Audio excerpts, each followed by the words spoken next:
seorang koruptor sebagai pertanggungjawaban moral. Saya mau minta klarifikasi, ini tanggung jawab siapa? Bapak malu nggak sih? Apakah saya dengar permintaan maaf yang benar seolah-olah menjadi korban?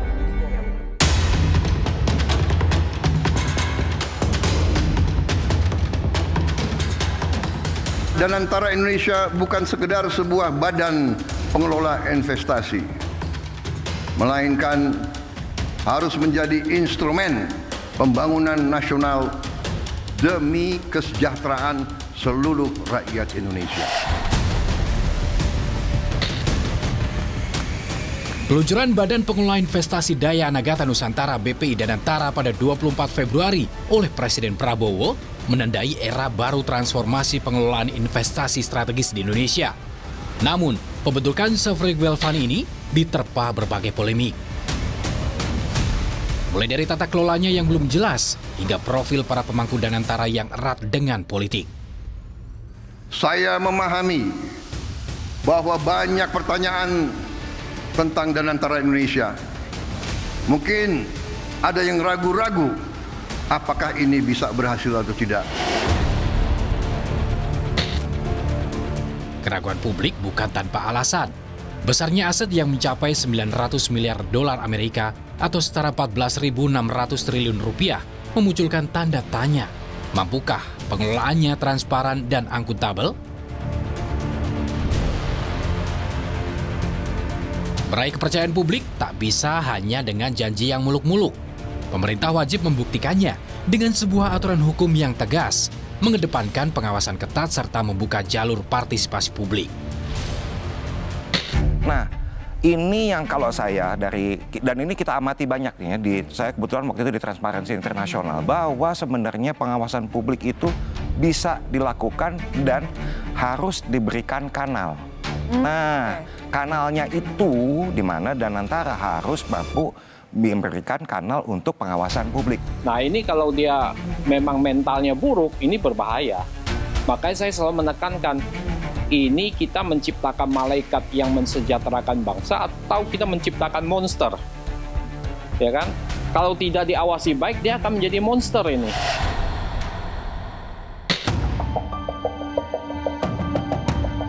Kekhawatiran akan gagalnya Danantara mengelola aset belasan ribu triliun rupiah ini bukan tanpa sebab.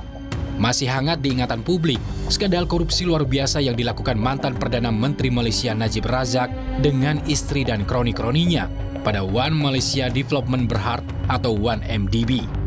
Akibatnya 1MDB mengalami kerugian senilai 177 lebih triliun rupiah.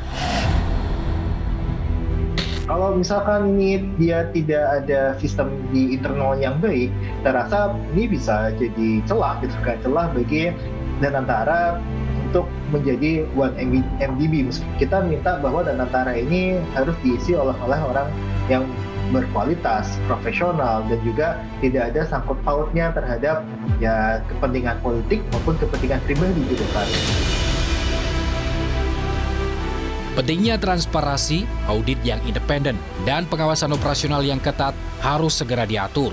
Jangan sampai skandal pada 1MDB juga dialami Danantara bila pengelolaannya dikepung intervensi politik.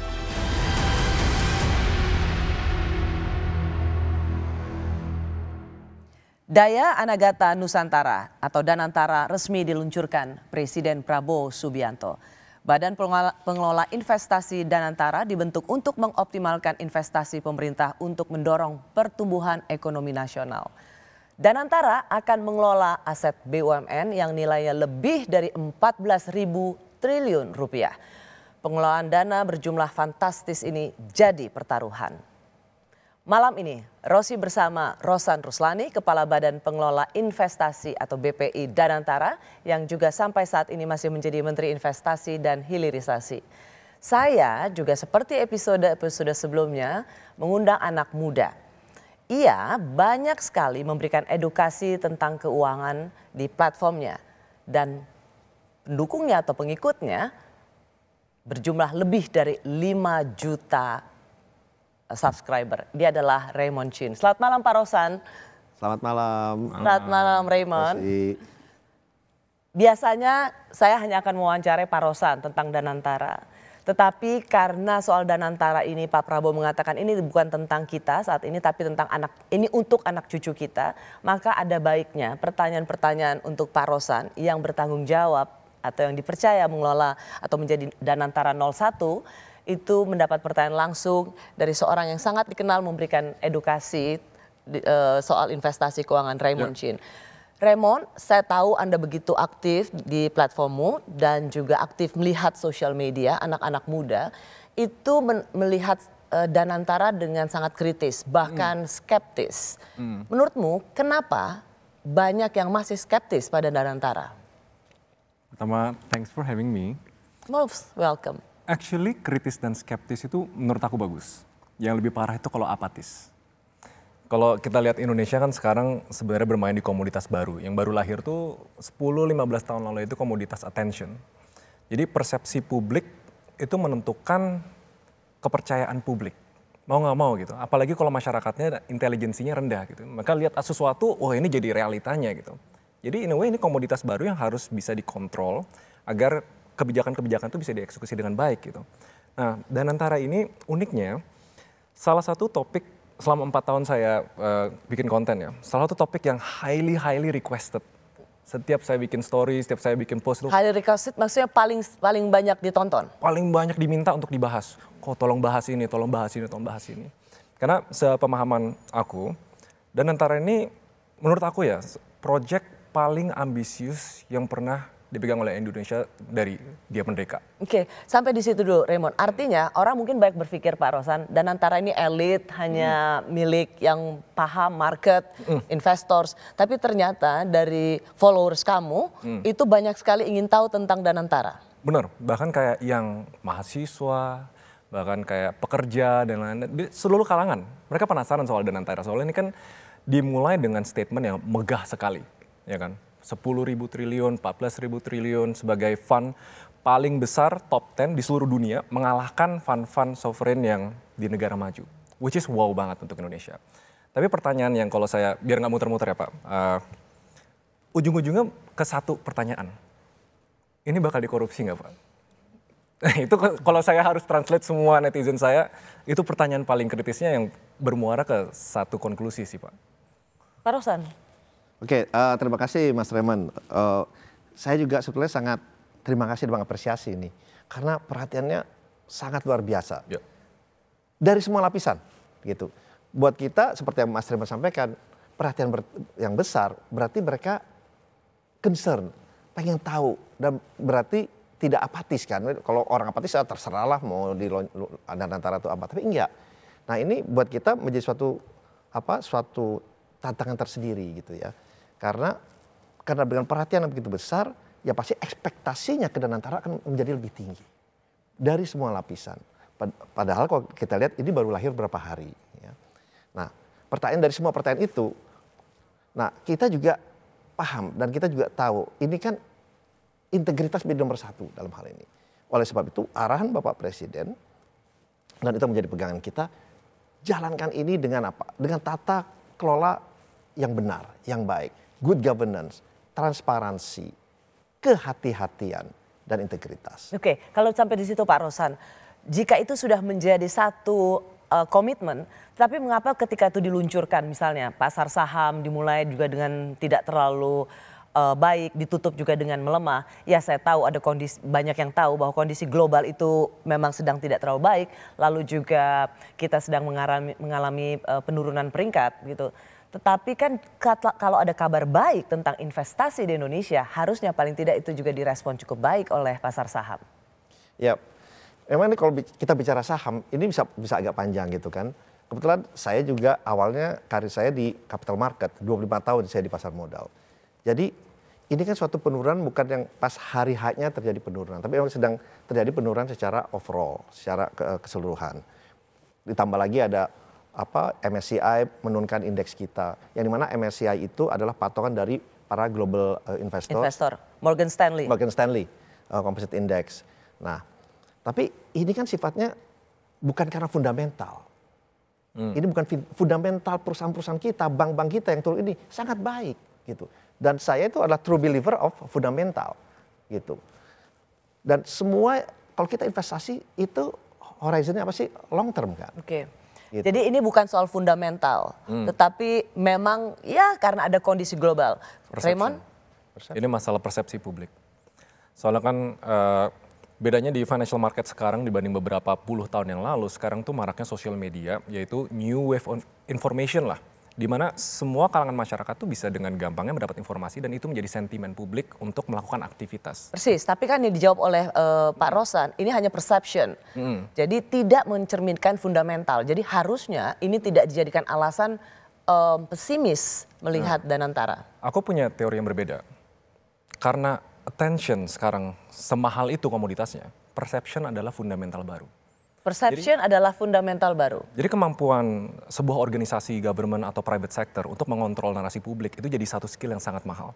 Jadi kita nggak bisa, kalau menurut saya pribadi ya Pak, new age investing atau di zaman sekarang dan ke depan ya berapa puluh tahun yang ke depan, semua akan bermain di public perception and public trust. Pergerakan, decision, purchase decision, loyalty dan lain semua berdasarkan public trust. Aku selama 4 tahun, at least satu hal yang aku pelajarin ya, semua bisa bergerak dari perubahan sentimen. Dan sentimennya sekarang bukan Danantaranya sendiri menurut aku. Tapi track record Indonesia dalam memanage investasi dan memanage project-project mega yang baru 1 hari Danantara di launch, malamnya news lagi yang lain. Pertamina maksudnya. Pertamina gitu kan. Jadi kan warga di sini menurut aku ya, yang paling bagus tuh harusnya tetap optimis. Tapi sangat diwajarkan kalau dia pesimis. Karena kan kayak orang pacaran lah, kalau udah ketahuan udah sering selingkuh terus sebelumnya terus bilang udah janji sama gue. Kali ini gue gak selingkuh. Susah kan kita memaksakan orang untuk optimis gitu. Jadi kayak balik lagi Pak, kayak Danantara ini it's not a question of what happen if it's corrupt. A question of how to convince, memastikan dengan 100% certainty tidak akan ada aksi korupsi, kolusi atau nepotisme gitu Pak. Kalau misalnya ada langkah konkret buat Oke, tapi tadi sudah dijawab oleh Pak Rosan. Jelas sekali perintah Presiden Prabowo dijalankan dengan hati-hati, integritas, good governance. Mengapa itu nggak cukup? Karena yang terjadi di Indonesia berdasarkan track record, plannya bagus-bagus. Aku ngeliat program, kebijakan, proyek-proyek semuanya itu ambisius dan nge-tackle core problem dari masyarakat Indonesia. Kesehatan, pendidikan, lapangan pekerjaan. That's the end goal. Tapi selalu ada gap yang lumayan jauh dari rencana, strategi, kepada eksekusi. Di tengah-tengah ini kan good governance, meritokrasi, memilih berdasarkan profesionalitas yang non-partisan, non-bias gitu. Gara-gara sering terjadinya track record ini yang miss nih, strateginya bagus, tanpa eksekusi yang bagus hasilnya pasti jelek. Dan itu worry kritisnya masyarakat sih. Apa itu make sense nggak? Valid nggak kira-kira apa yang dirasakan oleh publik, Pak Rosan? Ya, yang dirasakan oleh publik itu tentunya hal yang menjadi pembelajaran juga, masukan buat kami. Karena tadi kalau saya bicara fundamental dan di capital market is also about apa sih storytelling, ya kan? Orang mau IPO rencananya bagus, tapi storytellingnya kalau nggak benar persepsinya mungkin beda. Gitu, it's about storytelling. Nah memang apa yang bisa membuktikan itu ya memang waktu yang akan bisa membuktikan itu. Tetapi yang paling penting buat kita itu kita work on the system gitu. Jadi bukan depend oleh Rosan, atau oleh board, oleh Pandu atau Doni, tapi kita build the system gitu. The system yang memang standarnya adalah standar internasional. Jadi itu yang kita build the system, kita mengadakan komparasi dengan sovereign wealth fund yang ada, baik dari Temasek, dari Hasanah, kita compare dengan yang lain-lain dari UAE. Kita ambil standar yang baik itu seperti apa? Mengambil standar yang baik. Kalau Danantara ini dibuat untuk mempercepat pertumbuhan ekonomi, tapi mengapa publik malah masih pesimis? Anda masih di Rosi. Danantara diklaim menjadi sovereign wealth fund atau dana kekayaan negara terbesar di dunia. Nilai aset yang dikonsolidasikan dari perusahaan BUMN ke dalam Danantara mencapai lebih dari 14.000 triliun rupiah. Saya bersama Rosan Roslani, Kepala Badan Pengelola Investasi atau BPI Danantara yang juga Menteri Investasi dan Hilirisasi. Serta Raymond Chain yang melalui platformnya banyak memberikan edukasi tentang investasi keuangan. Saya kembali lagi ke Raymond. Sudah dijelaskan dan kemudian sudah ada janji, kenapa masih pesimis? Janji itu sebenarnya nggak cukup ya. Sama kayak kalau kita pacaran ya, misalnya udah sering selingkuh, saya janji nggak akan selingkuh lagi. Ini udah 2 kali nih soal selingkuh. Ketahuan. Soalnya aku belum punya istri, jadi kita harus siap-siap kan ya. Karena ini my core belief tentang Danantara. Ini salah satu kendaraan paling penting that will make or break emasnya Indonesia di 2045. Gimana sekali lagi, Ini kendaraan paling penting Indonesia untuk mencapai 8% dan mencapai Indonesia emas 2045. Oke, atau misalnya tadi ini akan membuat Indonesia yang berhasil atau bisa juga sebaliknya. Atau kalau misalnya ini gagal, seandainya ini gagal, Indonesia kelewatan jendela bonus demografinya dan tidak jadi menjadi negara maju. Oke. Jadi kamu percaya bahwa jadi secara konsep kamu tahu bahwa Danantara ini sebuah proyek yang luar biasa. Luar biasa. Tetapi yang tidak membuat kamu yakin adalah tata kelolanya. Benar. Jadi by konsep kayak gini, kita tuh nggak bakal bisa maju tanpa FDI. Sebenarnya FDI itu salah satu faktor penting asing berinvestasi ke negara kita. Membuka lapangan pekerjaan, transfer knowledge, dan lain-lain. Tapi kita ngelihat dari beberapa tahun terakhir, malah jatuhnya ke negara-negara lain tetangga kita. Jadi banyak perusahaan-perusahaan global yang harusnya membuka di sini ke luar negeri. Karena instabilitas politik, karena manpower kita kurang pintar, dan birokrasi gitu, ketidakpastian hukum gitu kan. Sedangkan, kalau gitu saya bilang, kalau anak dalam negeri saja tidak memiliki trust yang begitu tinggi, bagaimana bisa juga mendapatkan trust dari investor, Pak Rosan? Ya kan building trust, we cannot build trust overnight. Building trust tuh kita harus dalam jangka waktu yang cukup, yang panjang. Dan kalau kita bicara FDI, memang FDI ini saya melihat ini, room to grow yang dari FDI kita tuh besar, masih besar. Saya sempat sampaikan di beberapa kesempatan, ini investasi FDI yang masuk ke Indonesia, ke ASEAN lah ya, ke ASEAN itu 230 sampai 230 sampai 240 miliar dolar. Hanya 11 sampai 12% yang masuk ke Indonesia. Sedangkan ekonomi Indonesia itu 36 sampai 37% of ASEAN. Populasi kita 41% of ASEAN. Jadi kalau dilihat itu room to grow-nya kita untuk FDI itu masih besar. Tetapi benar, PR-nya juga masih banyak. Rule of law, ya kemudian masalah harmonisasi kebijakan yang harus disempurnakan, dan beberapa hal lagi. Kalau misalnya kemudian saya tajamkan seperti ini, salah satu mungkin orang masih bertanya terkait good governance. Benchmarknya misalnya, let's say, Temasek misalnya. Siapa yang diberikan kepercayaan atau para profesional yang ada di Temasek? Bagaimana kemudian Pak Rosan juga menjawab bahwa mereka yang diberikan tanggung jawab untuk menjalankan Temasek ini juga memiliki indikasi punya keterkaitan pada patron-patron politik atau kekuatan politik. Jadi tidak pure seorang profesional. Ya kalau kita lihat misalnya Temasek ya dulu pimpinannya juga istri Perdana Menteri. Istri Perdana Menteri Singapura. Kemudian tapi dia itu diperkuat oleh jajaran timnya itu sangat-sangat kuat. Ada yang dari warga negara luar asing dan yang lain-lain. Dan kita pun membuka ruangan juga. Bahwa kita, ini good point. Kalau dibilang para profesional lah istri Perdana Menteri, kenapa bisa dipercaya? Kok ketika di sini bilang itu kayaknya ada kaitannya dengan patron politik atau misalnya Pak Rosan pernah menjadi TKN, kenapa yang istri Perdana Menteri bisa dipercaya sementara Pak Rosan yang non partisan tidak punya KTA partai politik kemudian bisa dicurigai? Bagaimana kamu menjawab ini, Raymond? Bayangin kalau Indonesia selama 20 tahun terakhir nggak rame soal news politik atau korupsi deh. Mungkin mereka nggak bakal nanya. Balik lagi ke masalah track record dari pembentukannya. Ini harus objektif dan profesional. Benar-benar purely return on investment. Harus bikin cuan, membuka lapangan pekerjaan. Tapi dari pembentukannya, saya ada pertanyaan Pak. Jawab dulu. Jadi kalau dibilang bahwa ini ada kaitannya dengan lingkar kekuasaan atau politik, Temasek sebagai benchmark yang sukses, itu istrinya Perdana Menteri. Benar, karena track record gitu loh. Kalau Pak Prabowo kan sangat percaya sistem meritokrasi berdasarkan merit. Ada track record bahwa menunjukkan bahwa dia sukses gitu sebelumnya. Tapi Indonesia dan pemerintah tidak menunjukkan selama 10 dan 20 tahun terakhir bahwa itu bisa dipercaya gitu. Mungkin title dan lain-lain, tapi kan aktivitas dari project-project yang ada itu nggak menimbulkan kepercayaan publik. Pasti kita bertanya. Dan menurut aku, bertanya itu bagus. Artinya kita kritis, kita belum apatis. Pertanyaannya kayak apakah ini akan dikorupsi? Apakah ini ada tindakan pasti bahwa tidak akan korupsi. Dan pertanyaan aku yang dititip banyak kayak gini. Kenapa mantan Pak Presiden ada di dalam jajaran gitu loh? Role-nya apa gitu loh? Kalau misalnya ngomong investment fund, professionals mungkin dari fund manager di luar dan lain-lain itu lebih cocok gitu. Misalnya jadi dewan penasehat atau dewan pengawas gitu. Mungkin dijawab Pak Rosan. Ya memang kalau kita lihat memang ada dewan pengawas ya, ada dewan pengawas, kemudian ada dewan penasehat, ada global advisors juga, yang dimana itu nanti terdiri dari prominent orang-orang yang reputable dari seluruh dunia, itu juga ada. Kemudian memang Bapak Presiden ingin mengajak Pak mantan Presiden itu untuk melihat langsung kenapa. Ada Pak SBY, ada Pak Jokowi, sebenarnya Bu Megawati juga diajak. Karena beliau melihat ini adalah tanggung jawab yang besar. Dan semua mempunyai rasa ingin memiliki.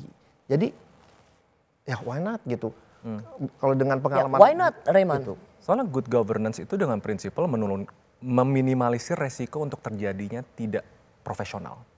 Good governance kan ada resikonya kan.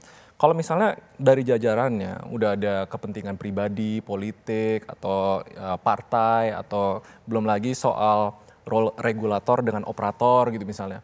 Itu kan ruang, celah untuk terjadinya penyimpangan. Pure good governance adalah meminimalisir segala macam ruang untuk tidak adanya celah untuk terjadi persimpangan gitu. Sama kayak kalau selingkuh, jangan kasih dia jalan-jalan. 3 kali. Tapi benar kan, secara logika begitu kan. Jadi jangan memberikan ruang supaya terjadi penyimpangan. Iya. Tadi Anda mengatakan ada regulator sekaligus eksekutor. Pak Rosan, bagaimana menjawab bahwa menteri juga menjadi kepala BPI atau juga wakil menteri BUMN juga Danantara? Bagaimana menjawab misalnya regulator sekaligus eksekutor juga dalam satu wadah di mana ini sungguh-sungguh diharapkan sangat profesional? Kita kan tadi disampaikan dikeluhkan masalah birokrasi yang lambat, yang berbelit dan yang lain-lain. Nah kalau dilihat bahwa ini saya menteri investasi dan Danantara ini adalah tujuan utamanya investasi.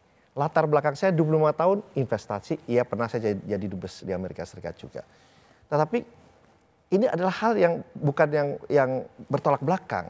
Jadi roadmap kita yang sudah kita jalankan, ya, yang kita sudah cadangkan, misalnya dari investasi apa sih prioritas kita, bagaimana kita ingin menarik investor asing. Nah, sekarang kita juga ada Danantara, yang dimana kita sekarang tidak hanya berbicara ke mereka, misalnya di Kementerian Investasi, ayo investasi di FDI, ini apa opportunity-nya, ini kesempatannya, tetapi saat bersamaan kita juga bilang, kita bisa investasi bareng juga dengan you. We put skin of the game gitu. Jadi itu akan menimbulkan kepercayaan juga kepada mereka.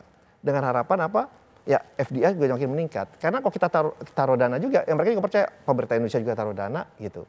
Jadi itu yang coba kita ciptakan supaya tidak lagi terjadi silo-silo. Tetap dengan menjaga keprofesionalan kita masing-masing gitu. Jadi menurut saya ini adalah sesuatu yang saling komplementari, saling sinergi begitu. Raymond? Ya, saya tetap mungkin dengan pertanyaan pertama sih Pak masih belum terjawab mungkin ya. This project is too big to fail. Ya. Ini saya punya harapan besar banget. Project ini saya nggak boleh gagal. Nggak boleh gagal dan nggak bisa gagal. Kalau dia gagal, we will miss our window untuk menjadi negara maju. Bonus demografi ini sangat-sangat tight waktunya. Orang produktif tapi tidak bisa bekerja. Dan kedaran investasi itu salah satu yang paling tepat untuk membuka lapangan pekerjaan. Jadi benar soal Danantara bisa jadi anchor di mana nanti FDI bakal ngucur bareng gitu misalnya. Tapi balik lagi sih Pak, soal eksekusinya itu. Saya governance-nya kan, saya janji tidak akan selingkuh gitu. Tapi janji itu harus disertai dengan aksi-aksi kecil misalnya kayak public audit. Atau webinars, atau community meetings, atau cara komunikasi yang lebih transparan, mungkin sistem ERP atau teman-teman bisa dibuat semi publik dan bisa diakses oleh publik. Jadi selain dari janji ini tidak akan terjadi korupsi, ada aksi-aksi yang mendukung dan memastikan warga bahwa lihat aja sendiri gitu misalnya. Ya nggak perlu lewat DPR, nggak perlu lewatnya publik aja gitu misalnya. Jadi pertanyaan besarnya adalah kekhawatiran ini bakal jadi ajang korupsi lagi atau enggak? Itu sebenarnya semua dari pertanyaan itu mengerucut apakah ini akan jadi ladang bancakan lagi atau tidak. Benar, ya. Itu paling gede, baru pertanyaan selanjutnya nyusul.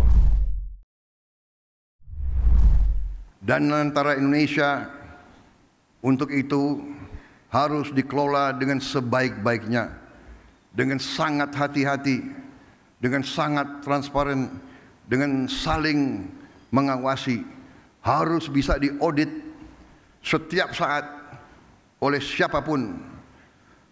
Karena ini sekali lagi adalah milik anak dan cucu kita, milik generasi penerus bangsa Indonesia.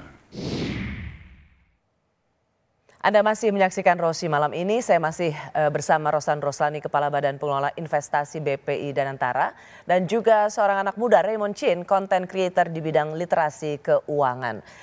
Pak Rosan, orang khawatir dengan Danantara yang super besar untuk mengelola aset BUMN, tetapi nanti itu nasibnya akan seperti Jiwasraya, lalu seperti Asabri. Itu salah satu yang menjadi bagian dari perbincangan publik, apakah nasibnya juga nanti bisa seperti BUMN seperti ini? Oke, mungkin saya mau jawab yang selingkuh dulu nih. Tadi ngomongnya selingkuh terus. Mungkin ini adalah gadis cantik yang zaman dulu tuh sering diselingkuhin, itu benar ya? Ya. Nah sekarang datanglah pacar baru, udah itu lo mau selingkuh ya gitu. Nah itu padahal niat kita baik gitu. Nah ini mungkin terminologi mungkin yang bisa saya sampaikan sekarang. Ya. Tapi kebalik Pak, itu role-nya. Oke, next saya mungkin ini jawab pertanyaan dari Mbak Rosi. Ya kita kan lesson learn ya, kita belajar dari semua kesalahan dan mistake yang ada. Tapi kalau kita lihat kembali lagi, kan yang penting juga yang merunning perusahaan-perusahaan itu saya yakin itu beda dengan yang ada di Danantara. Kenapa? Karena kita akan memilih orang-orang terbaik yang ada di negeri ini dengan bantuan HR dalam dan luar negeri. Jadi ini sekarang kita listing nih orang-orang yang terbaik sesuai dengan ekspertisnya, punya track record yang jelas dengan bantuan HR dalam dan juga luar negeri. Ya, kalau gitu, sorry Pak Rosan, lesson learn-nya kita misalnya di Malaysia juga ada 1MDB yang gagal. Ya. Apakah juga kita mungkin bisa mengalami nasib yang sama? Kalau itu saya pastikan tidak. Kalau itu saya bisa pastikan tidak. Kenapa? Kenapa Pak? Karena itu adalah, kalau kita lihat dari 1MDB ini, itu kan adalah suatu kolusi dari sampai atas, sampai pimpinan tertingginya. Dalam kata bukan hanya di MDB One-nya gitu. Nah, kolusi dari atas sampai bawah, iya, atau dari bawah sampai atas? Dari atas sampai bawah, dan semua itu sama-sama melakukan hal yang tidak patut itu. Nah, kami ini menyerahkan kepada sistem. Dan di dalam pengawasan kami itu semuanya itu di dalam komite kami, oversight komite kami, ada kepala KPK, kepala BPK, kepala BPKP, kepala PPATK, Kapolri, Kejaksaan ada duduk di situ semua, gitu. Jadi kalau hal seperti itu, ini rasanya ingin menjawab pertanyaan, lalu siapa pengawasannya? Karena kan sempat ada informasi bahwa mereka tidak akan diaudit, tetapi kemudian dijelaskan institusi ini sangat ketat pengauditannya. Ya, Pak. Ini adalah Danantara adalah institusi yang paling banyak pengawasnya, paling banyak orang yang melihat ke dalamnya, gitu. Dan oleh sebab itu kita sih senang-senang aja diawasin gitu ya. Emang kita akan ingin melakukan yang benar. Buat saya diawasin makin banyak, tidur saya semakin nyenyak. Karena yang ngawasin makin banyak, gitu kan. Jadi, sorry Pak Rosan, ini good news? Mungkin balik lagi ke pertanyaan simpel ya. Dari 0 sampai 100% seberapa yakin Pak Rosan ini tidak akan terjadi korupsi? Kalau dari saya dan tim yang kita bentuk, kita akan memitigasi semua hal yang negatif sampai timbulnya satu korupsi. Dengan sistem yang kita bentuk, karena saya selalu percaya dengan sistem, bukan kepada orang. Kedua tentunya adalah baru orang dan integritasnya. Kita mempunyai sistem yang bagaimana kita ada komite audit, ada komite investasi, ada komite etikal di semua lapisan. Bukan hanya di lapisan BP Danantara, tapi ke unit-unitnya kita ada. Kita pakai whistleblower system. Jadi itu kita gunakan perangkat yang terbaik dengan komparasi standar yang ada di semua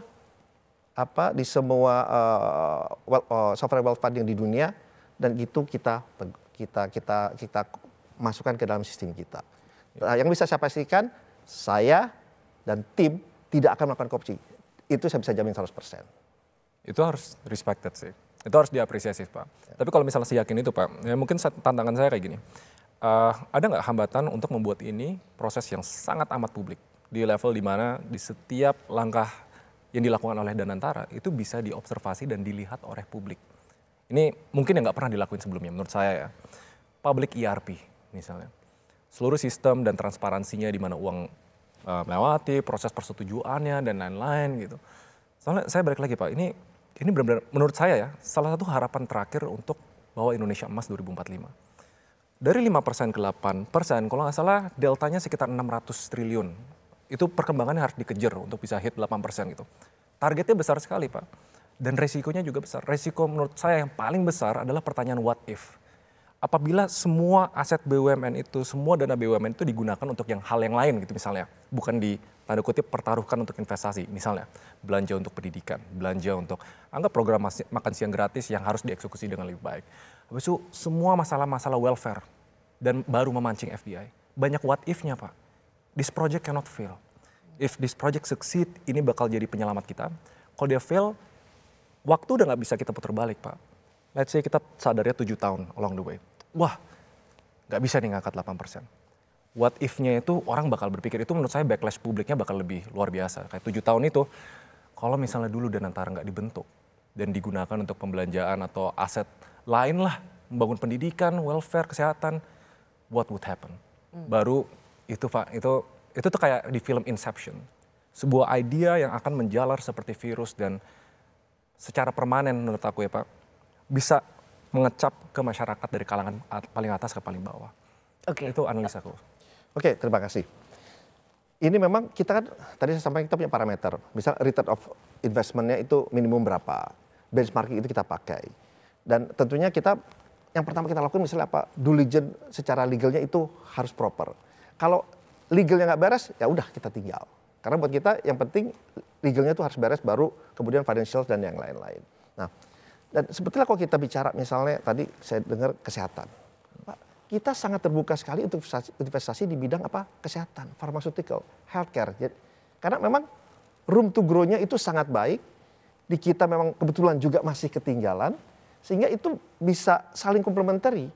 Jadi di satu sisi kami tetap investasi sesuai dengan asas investasi dari rate of return, kemudian governance dan segala macam.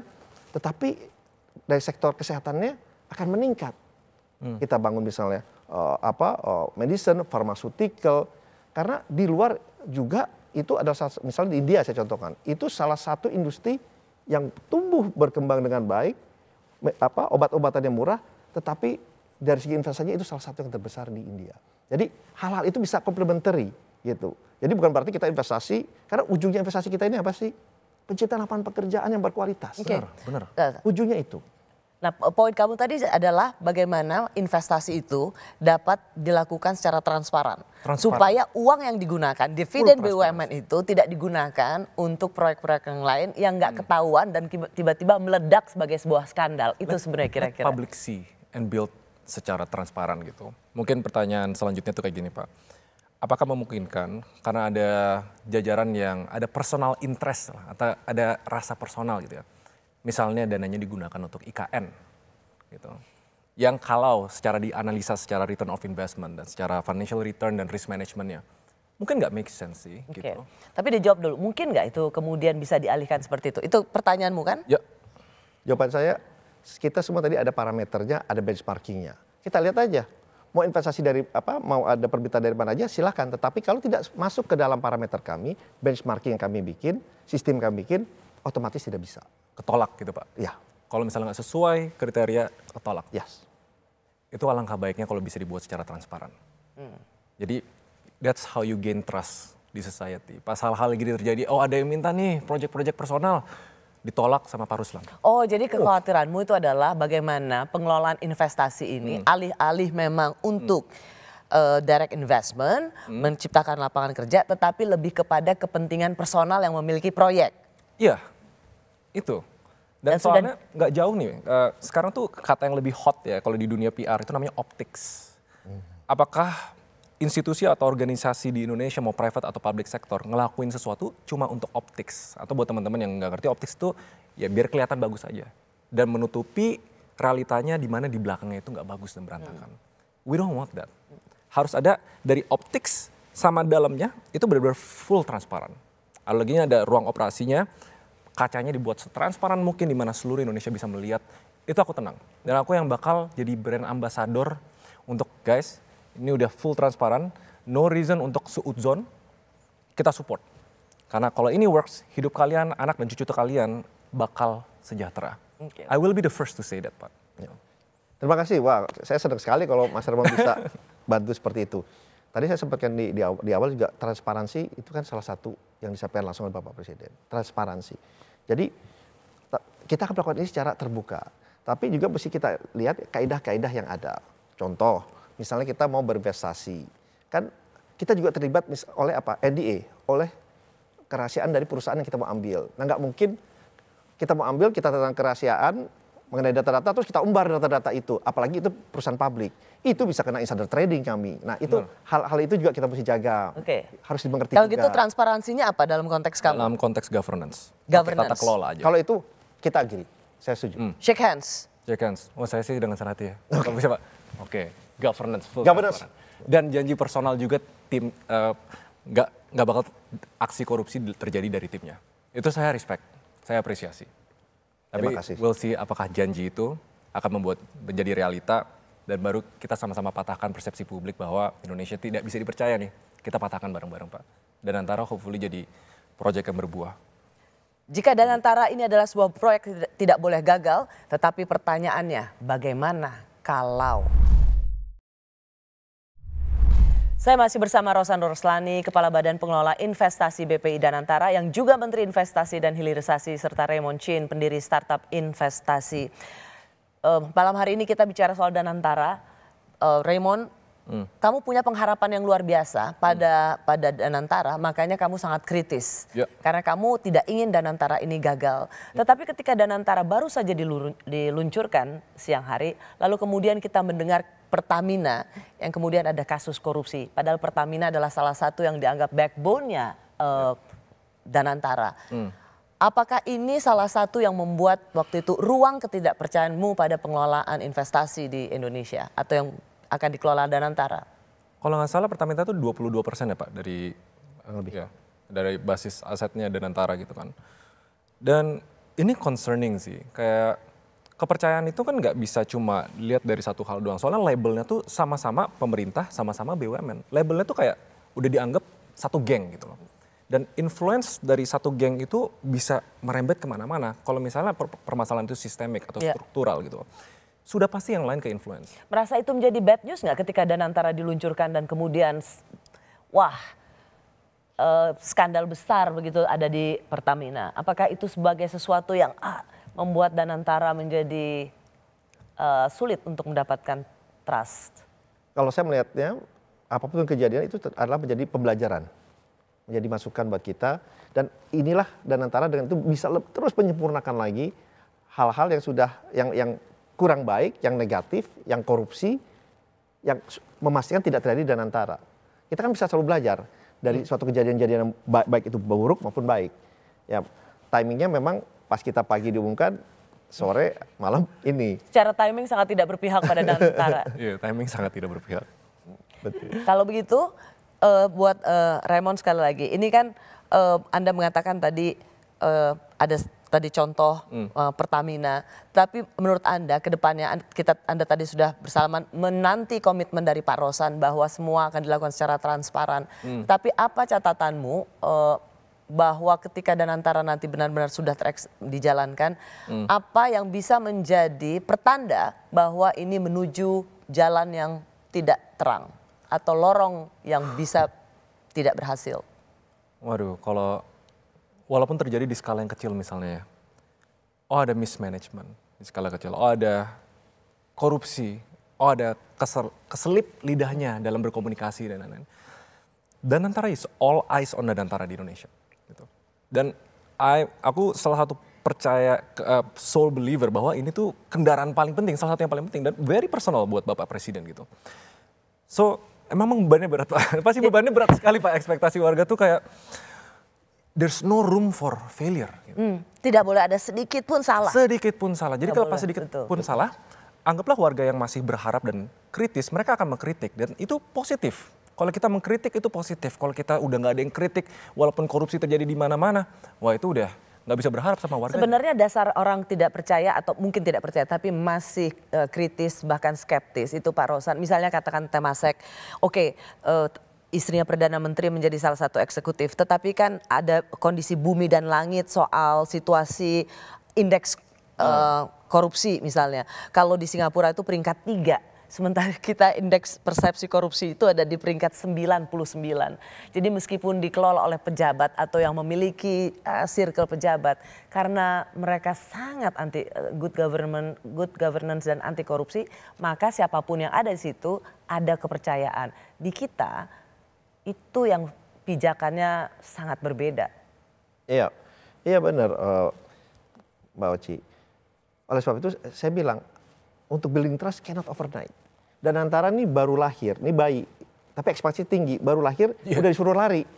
Karena ekspektasinya udah langsung lari. Tapi kan ada step-stepsnya gitu. Kenapa? Kembali lagi kita juga menunjung tinggi asas kehati-hatian. Mesti prudent, mesti sesuai aturan yang ada. Nah memang semuanya pengen cepat, kita sadar gitu. Tetapi buat kami lebih baik prepare lebih matang, lebih lama, daripada nanti kami ada masalah, memakan waktu lebih lama lagi untuk keluar dari masalah itu. Jadi memang ini kita lihat ini ekspektasinya sangat-sangat tinggi dan pastinya saya yakin juga mereka pengen cepat lihat hasilnya nih. Ayo hasilnya apa? Ada pertanyaan juga seperti ini Pak. Waktu itu kan memang tidak diaudit begitu kan? Tidak, karena ini bukan lagi ini sebagai korporasi jadi tidak seperti BUMN lainnya yang bisa diaudit oleh lembaga negara. Tetapi kemudian tadi Pak Rosan dan memang secara struktur itu diaudit. Sebenarnya memang dalam investasi itu kan bisa berhasil, bisa nggak berhasil. Dan sering sekali ukuran korupsi di BUMN itu adalah merugikan keuangan negara. Padahal tidak ada niat jahat, tidak ada uang yang, tidak ada suap, tidak ada gratifikasi. Hanya memang pure kegagalan investasi. Dan antara nanti bagaimana? Apakah memang kegagalan investasi juga bisa dikategorikan korupsi? Nah ini beda dengan Danantara. Karena di dalam Danantara ini selama ini sudah dilakukan dengan business judgment yang benar, mengikuti aturan yang ada, melewati seluruh komite yang ada, dan kemudian tidak ada benturan kepentingan, tidak ada hal-hal yang... Tapi siapa yang bisa mendefinisikan itu? Kita kan ada sistem yang kita sudah bangun, ya Mbak ya. Nah, mungkin saya lanjutkan sedikit. Karena investasi, dari mungkin 50 investasi yang kita lakukan, kalau 50-nya semua untung, itu mungkin malaikat yang bisa melakukan, Mbak.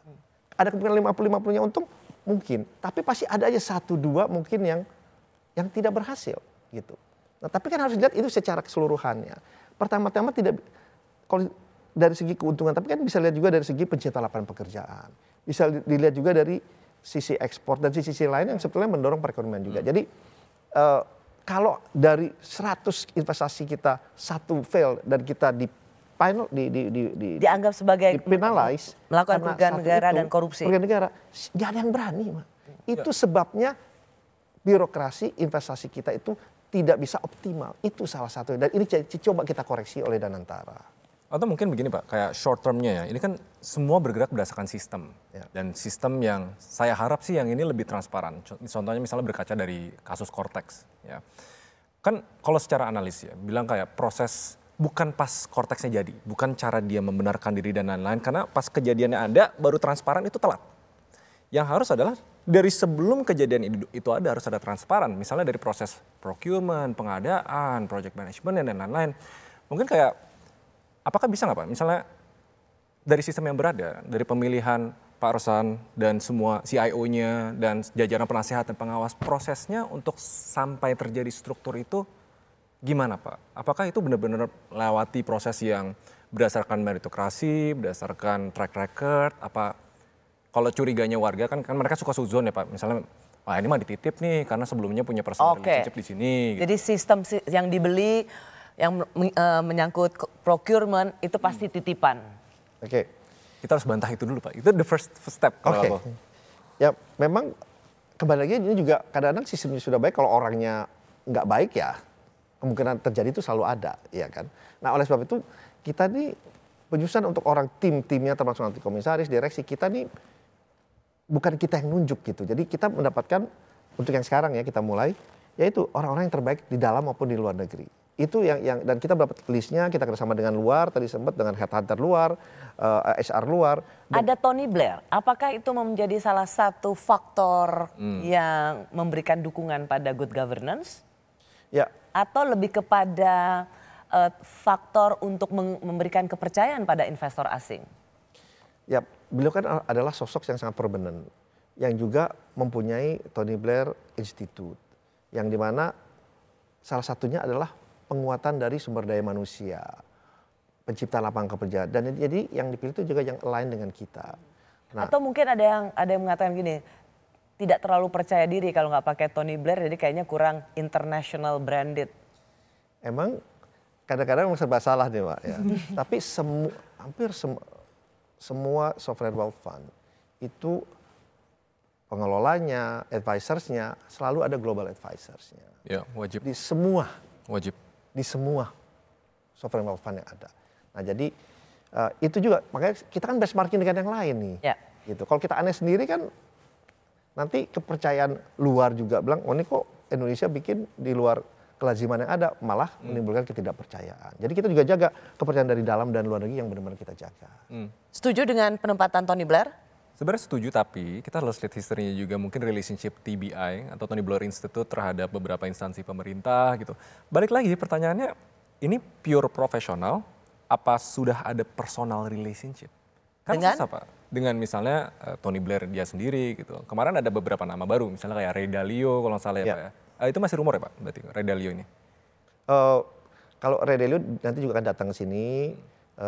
Karena dia kan one of the biggest investors yang sudah very prominent, very well known, jadi bisa memberikan guideline ke kita, dan ada beberapa nama lagi yang mohon maaf belum kita bisa sampaikan, tapi a prominent name dari luar dan juga dari dalam negeri, dan buat kita itu juga ya bisa memberikan masukan yang benar-benar positif, kita yakini seperti itu. Oke, kita harus sudah menyudahi percakapan ini, tapi saya senang sekali karena bisa mempertemukan Raymond Chin dengan Pak Rosan, karena dia selalu dia concern sekali dengan pembentukan Danantara yang akan mengelola aset BUMN ribuan triliun banyaknya, dan seperti yang tadi dia katakan, ini nggak boleh gagal, karena kalau Danantara ini gagal, maka itu juga bisa berarti sebuah musibah yang besar pada negara ini. So Pak Rosan, good luck. Juga Raymond Chin, jangan pernah berhenti untuk memberikan pemikiran-pemikiran yang kritis. Selalu terbuka ya Pak Rosan. Sangat-sangat terbuka. Thank you Pak untuk waktunya. Terima kasih. Terima kasih Pak Rosan, thank you Raymond. Thank you. Oke, thank you. Terima kasih juga telah menyaksikan Rosi. Kita jumpa lagi Kamis depan. Tetaplah di Kompas TV, independen terpercaya.